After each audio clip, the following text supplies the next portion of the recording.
Viver de produção de conteúdo não é fácil e eu descobri isso da pior maneira possível. Mas mesmo essa descoberta trouxe uma possibilidade bem interessante, e esse vídeo é sobre essa jornada.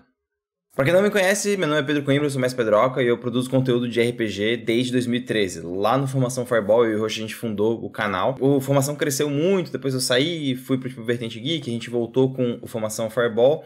E desde então, não dá para negar a importância do Formação Fireball, do Formação Fireball e do Vertente Geek, enfim, do Basic Attack também, na formação RPGística de muitas pessoas no Brasil. Assim, esse hobby inicialmente foi ganhando muito espaço na minha vida.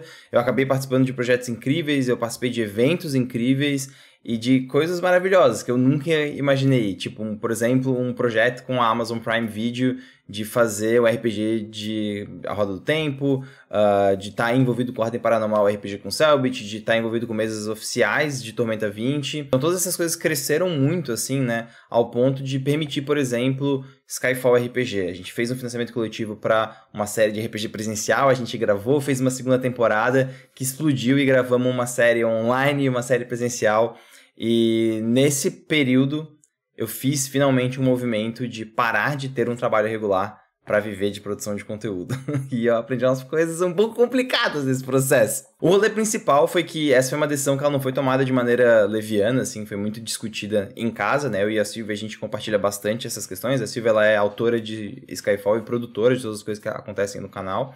E a gente discutiu, né? Com a Silvia grávida, a gente discutiu dessa possibilidade de eu largar um cargo de coordenador pedagógico para me dedicar 100% à produção de conteúdo. Nesse processo, eu aprendi algumas coisas que eu queria compartilhar com vocês, falar um pouco de o que é esse passado, o que a gente viveu e para onde que eu aponto no futuro com o canal. A parada não foi fácil, assim, a gente tomou essa decisão, claro, com bastante preparo, e na época eu estava indo muito bem na Twitch, né, que é uma plataforma para streamers, eu fazia live streams diárias, além de produções de outros materiais para editoras, enfim. E as coisas, elas iam muito bem. Até que a Twitch modificou drasticamente as formas como aconteciam pagamentos. Ela modificou, né? Originalmente as pessoas pagavam em dólar o sub, para poder evitar ads, ganhar emotes exclusivos e outras recompensas que os canais poderiam dar.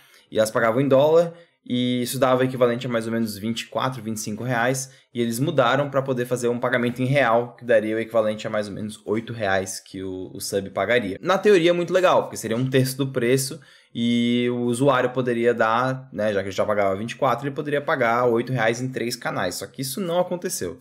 Isso é uma coisa muito falada, inclusive, por produtores de conteúdo. Você vai ver outros vídeos de produtores de conteúdo nesse período falando sobre isso. E acho legal também falar um pouco de por que isso aconteceu e como foi essa minha jornada como produtor de conteúdo nesse processo. Na época, eu percebo isso como um erro que eu cometi de ter depositado muito do meu esforço numa plataforma só, o que significa que mais de 80% do meu rendimento vinha dessa plataforma. Claro que tinha o AdWorks de formação, né? Vinha um pouco de grana. A formação nunca deu muito dinheiro, tá, gente? Isso é bem importante deixar claro. Assim, a gente deixava bastante vídeo sem propaganda, a gente não fazia vídeos com tanta frequência assim, e os outros trabalhos pagaram de maneira muito pontual. Então, a grana que entrava em casa para sustentar minha família vinha da Twitch. E quando houve essa mudança, né, quando houve esse momento de cisão de contrato e mudança de contrato, na verdade, acontece uma repaginação para os produtores de conteúdo da Twitch. Vocês vão perceber que isso esmagou canais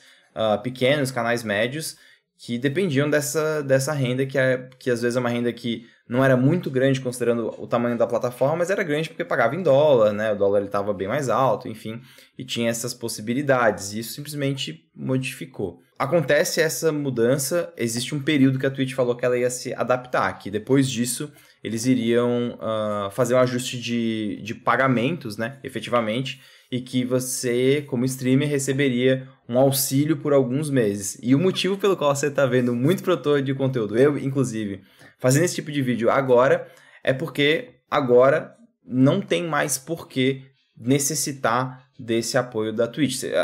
Os produtores de conteúdo chegaram num ponto em que o rendimento que eles fazem agora é similar ao que o apoio está dando. Só para vocês terem uma ideia de o que isso significa, hoje, atualmente, na Twitch, eu recebo menos de 1/3 do que eu recebia na época que eu estava streamando e que eu larguei o meu emprego regular para poder viver de produção de conteúdo. Antes de falar do futuro, deixa eu falar sobre quais foram os meus aprendizados e o que você deveria, se você está pensando em ver de produção de conteúdo, deveria pensar. Um erro que eu cometi, um erro bem claro, assim, foi ter depositado muito do meu esforço numa plataforma só. Apesar de eu ter outras formas de monetização de conteúdo, querendo ou não, que eu botava mais horas, mais esforço era de fato na Twitch. E agora existe essa modificação em como que existe esse repasse ao ponto que definitivamente não vale a pena fazer o que era feito antes. É necessário repensar a produção. Uma coisa que já tinham me falado bastante, que eu não tinha...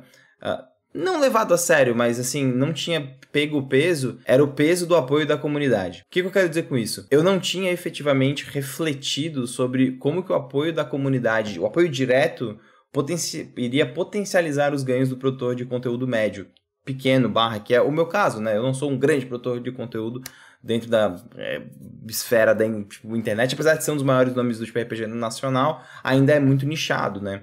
E uma coisa que me falavam já na época, e me instruíram que eu não levei tanto a sério, era essa questão de criar clubes de assinatura. Vocês vão perceber, inclusive, que muitos canais pequenos e médios vão recorrer a esse recurso, e é muito óbvio o motivo. Isso acontece efetivamente porque nós temos agora uma presença da comunidade muito mais forte do que a presença de uma plataforma. Ou seja, o apoio direto da comunidade acaba sendo mais rentável para o produtor de conteúdo do que a plataforma pode dar. E isso acontece não porque o cara quer ganhar dinheiro, mas porque o cara precisa de recurso para continuar produzindo. Só para vocês terem uma ideia, né? Eu conto com designer, editores, o College of Loop que faz a trilha sonora, tem gente que faz ilustração específica para mesas de tipo RPG, gente que faz ilustrações específicas para projetos gráficos que são desenvolvidos. E se a gente pensar o histórico de como que essas coisas acontecem, claro, existe o dinheiro do financiamento coletivo de Skyfall, mas ele é para a série, ele está sendo gasto com as coisas da série, né? Isso é um ponto muito importante de fazer essa diferenciação, porque às vezes as pessoas veem, o cara fez um financiamento coletivo, ele não tem dinheiro, eu falo, tem dinheiro pro projeto, entendeu? Não só pra série, mas outras coisas que vocês colocaram como meta extra que a gente não chegou a bater, mas que a gente tá produzindo. Vamos falar assim pra não dar muito spoiler, porque eu sou o rei do spoiler. Quando a gente fala desse dinheiro, ele tá destinado a isso, enquanto que a produção recorrente, ela fica sendo deixada pra trás. Por exemplo, se vocês pararem pra notar, faz tempo que eu não faço uma mesa de RPG na Twitch. E não é por falta de tempo ou de vontade, é por falta de recurso. Para vocês terem uma ideia, eu tive que recorrer de volta a um emprego regular, né? A Penélope nasceu, né? Nossa filha nasceu, e eu e a Silvia vimos como uma segurança agora recorrer a um emprego regular, né? Então, que a nossa renda familiar fosse um pouco mais segura. E aí eu retorno como coordenador pedagógico sem abandonar as questões de produção de conteúdo, mas encarando de outra forma. Assim, existe uma compreensão agora muito verdadeira, assim, muito clara, de que isso deveria ser espalhado de outras formas. E é nesse espalhar de outras formas que surge a ideia de fazer um clube de assinaturas, um clube de membros, enfim, como vocês queiram chamar, um apoio recorrente por comunidade. Mas por que eu decidi fazer isso agora? Existe, para mim, hoje em dia, uma visão muito diferente de como que existe a produção de conteúdo. Existe a produção de conteúdo de grandes projetos que são feitos com apoio da comunidade ou com patrocinadores externos, e existe a produção de conteúdo de dia a dia, que é feito para o público, para os membros, para vocês. Existe agora, para mim, um objetivo bem claro de estar produzindo algumas peças de conteúdo muito focadas em auxiliar em alguns processos muito específicos. Então vocês vão perceber que, assim, eu quero retomar mesas no canal de temas diversos, eu quero retomar uma campanha longínqua, como, por exemplo, foi Mares de Sal e Sangue, com várias temporadas, com uma temática muito bem trabalhada, com um engajamento de comunidade forte. Eu quero muito voltar a fazer os vídeos de Atrás do Escudo, os episódios 2 e 3, o episódio 1 foi no Formação Fireball, mas os episódios 2 e 3 vão sair aqui, vão ser como o número 1 e 2 mesmo, né? E os outros eu quero produzir através do financiamento coletivo recorrente, porque eu preciso pagar os profissionais que trabalham com isso.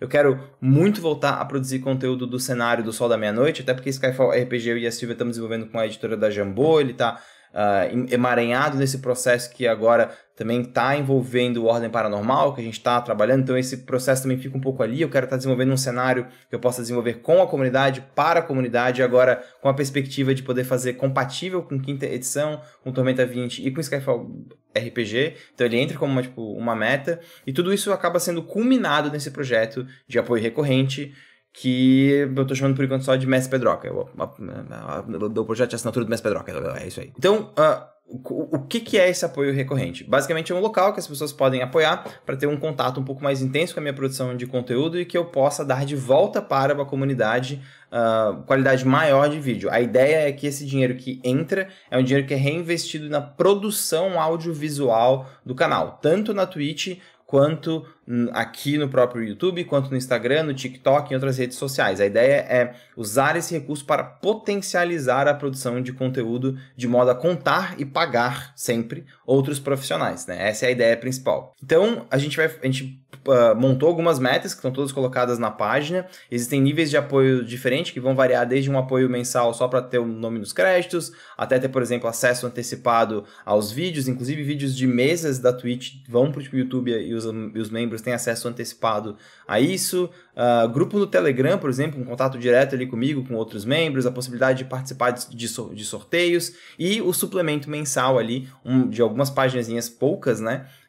Um drops ali de tipo conteúdo mensal de RPG que é ampliável a gente batendo outras metas, inclusive com materiais do cenário do Sol da Meia-Noite, que é esse cenário produzido especificamente agora para esse modelo audiovisual. Assim, quando a gente fala de produção de conteúdo como um todo, quando a gente fala de onde que eu me encontro como produtor de conteúdo, eu pretendo muito fazer uma virada na minha cara de produção de conteúdo para duas facetas diferentes, mas que são complementares. A primeira faceta é uma faceta muito profissional. É o que eu fiz, por exemplo, com a Bandai, é o que eu fiz com a Amazon, que é entregar o RPG como uma ferramenta de marketing, de branding, de realmente fazer um trabalho de publicidade, né, de potencialização de marcas com o RPG. Vocês vão ver que eu vou começar a investir bastante nisso, enquanto marca, enquanto presença, porque eu percebo que isso é uma forma de trazer o RPG e mais pessoas para o RPG, e o RPG para a vida das pessoas de outra forma.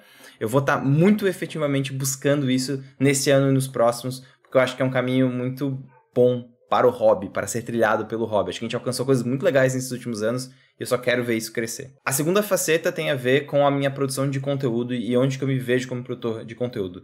Eu me reconheço claramente como um produtor de conteúdo para a comunidade RPGística. Eu não tô tão preocupado com a comunidade gamer, assim, no geral, não tô tão preocupado com a comunidade de literatura, não tô preocupado com o grande público de, tipo, streaming.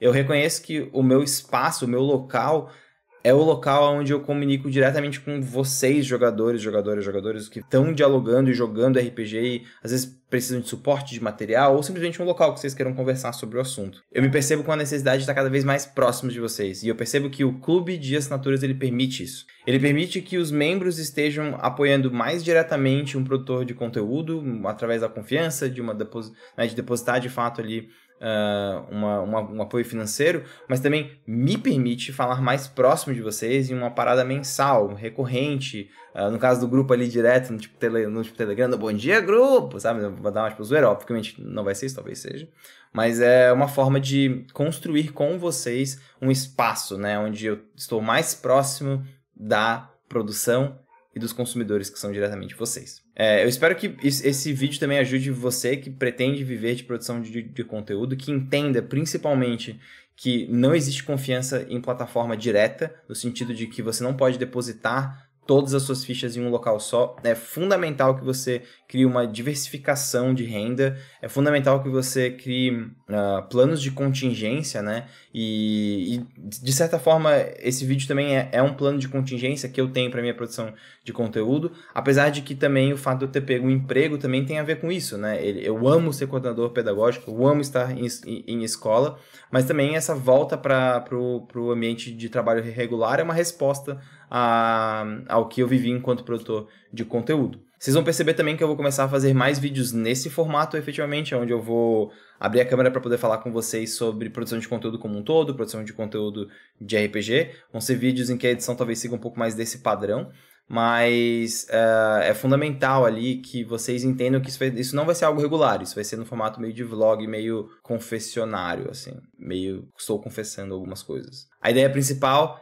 é trazer essa faceta mais próxima para vocês, para que vocês entendam também o que eu, Pedro Coimbra, né, eu, Messi Pedroca, vivo enquanto produtor de conteúdo, porque eu acho que eu cheguei num ponto em que é importante que eu fale sobre isso também, porque eu vejo pessoas que buscam viver de produção de conteúdo e que seria fundamental que vocês tivessem acesso a essas informações também. No mais, gente, é isso. Vocês encontram a página em catarse.me/mespedroca. Já apareceu o link aqui outras vezes. Eu agradeço muito o apoio de vocês, o suporte, a presença, o fato de vocês estarem aqui nesse canal novo, né? Que não é novo, é meio velho, mas enfim. Que vocês vão começar a ver a produção de conteúdo basicamente diária. A gente vai ter podcast, a gente já tem, né? Mas vai ter podcast diário. Tem também o FTS, que é um serviço ali com músicas de graça, né? De lo-fi para você usar nas suas mesas, nos seus vídeos. Tem no Spotify, tem no YouTube, no Deezer, em outros agregadores de músicas também. De novo, né? Estamos diversificando renda. Mas que no caso ele é copyright free, vocês podem usar gratuitamente aí quanto vocês quiserem. E é isso, gente. Muito obrigado. É muito nóis, é very much we. E até a próxima. Eu tô empolgado também com esse modelo de vídeo que acho que vai ser muito do caralho. Tamo junto.